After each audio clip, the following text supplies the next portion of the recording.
Hi, my name is Ilene Rein. I'm an executive recruiter and a job search strategist with Pounding Pavement 101. I am here today with Maria Castillo Dominguez. We are talking about finances and your career. So Maria, please introduce yourself. Hello, everyone. My name is Maria Castillo Dominguez. I am a certified financial planner, and I am the founder of Valoria Wealth Management. In my firm, we focus on helping professional women navigate their financial life, and we help professional women and their families too.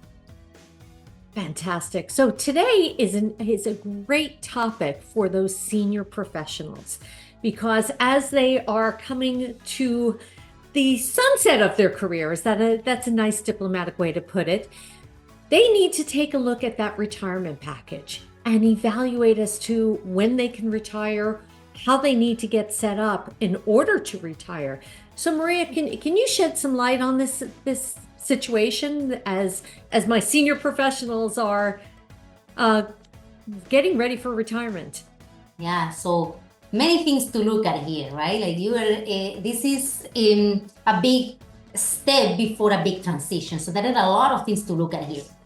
So I'm gonna talk a little bit about the most common ones that you see. Starting with retirement contributions. This is accounts like 401k, Roth 401k that you have been contributing for many years, right? So it's good to look at what your contributions are, and does your cash flow allows you to maximize your contribution? Because this is let's call it like, the last chances that you have to maximize your contributions here. Especially if you get an employer match, can you at least contribute up to the match so you don't leave free money on the table, right? So look at your not only your balances, but what are you doing here that you can maybe up it.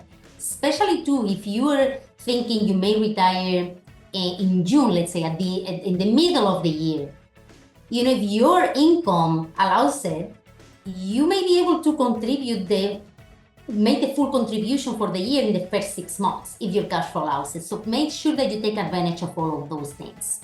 Another thing that we see, especially in executives, is deferred compensation plans.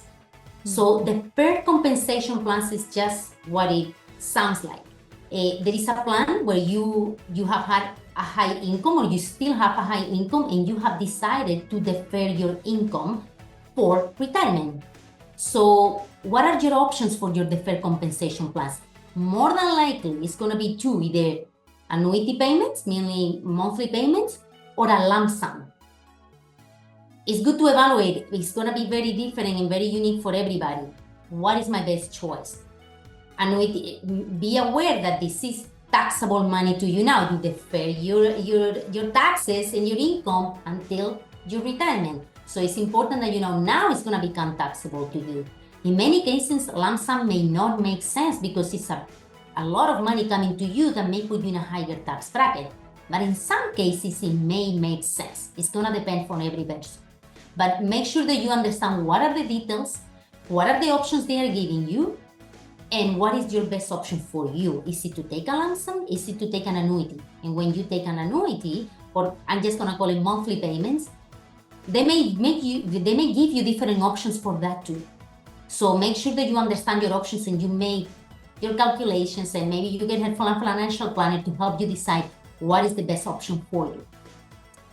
Now, Maria, I have a question for you on this, because hopefully by the time that you're nearing retirement, you have spoken to a financial advisor. If someone hasn't, okay, and actually I do have friends who have reached out to me and said, listen, I'm nearing retirement, I need to speak with someone. Is that a good time to kind of start planning? I mean, you have to plan for your retirement. Or, yes, they should have started in their 20s and we were all told to do it, and some of us weren't smart enough to do it. We said, no, there's plenty of time, but all of a sudden it's here. So does it make sense to speak with someone now? Yes, the sooner the better. But if you haven't, for whatever reason, maybe you just felt like you didn't need it at that point, whatever reason, the sooner you do it, the better, because a financial planner can help you determine the best option, can make all the calculations for you. not just for this year, but for the next year and the next year in the long term. What does your future look like? For taxes, for estate, for investments, for everything. It takes a good picture of your entire financial life. So incredibly important. And again, we're going to put Maria's information down below so this way everyone can reach out to her because as you see, she has a world of information, and just a consultation might get you on that right path to financial freedom, and then you can retire and go play golf or go boating, or I don't know what do people do in retirement. I don't know. Me personally, I'm going to still be here helping people find jobs. That's the work that inspires me. Obviously, financial advisement is the work that inspires you. Exactly. I love it. I love talking about this. We can tell. And if I may add a little bit more things there. Please do. Look at restricted stock units, RSUs. Check your vesting. Your vesting. When are you going to retire, and when are your shares vesting? So make sure that you understand what is that. And let me explain a little bit more on that. Vesting provisions are tied to your continued employment with your company, meaning that usually when you leave your company, whatever has not vested is left behind. You lose those. Now, some companies offer an option when you retire. They give you options so you don't lose that. And sometimes it's an accelerated vesting, or sometimes they may let you just keep vesting as you are retired. So make sure that you understand what is that, because, hey, you want to know what to do with those RSUs. Usually it's thousands of dollars.